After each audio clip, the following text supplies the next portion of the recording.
Hoy tengo esta Jeep Grand Cherokee, es 2012, trae el check engine encendido y trae estos códigos.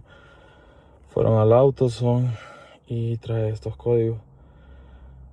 Con el acelerador le cambiaron el throttle body pensando que con eso se solucionaba, pero en realidad este carro lo que trae es una fuga de vacío, un vacuum leak. Ahorita les muestro por dónde está la fuga de vacío. A ver, gordito, prende la máquina de humo.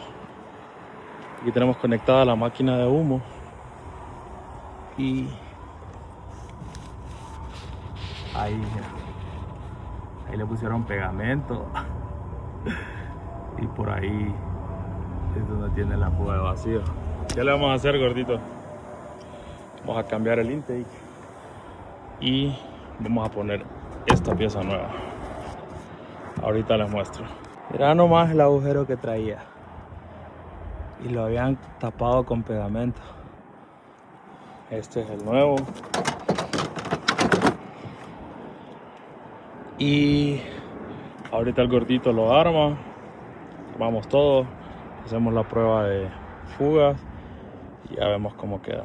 Ahí ya está puesta la nueva pieza.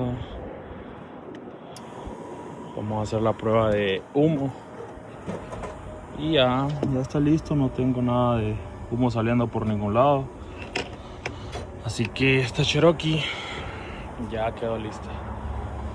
Ya las fugas de vacío quedaron solucionadas.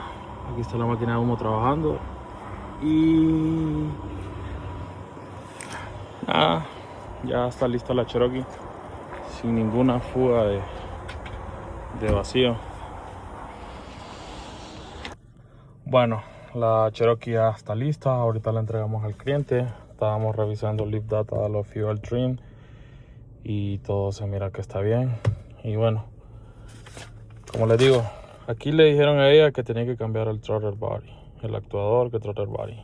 Y ya como ven, el problema no era eso, era una masiva fuga de vacío. Así que nada, gracias por ver el video y nos vemos en la próxima.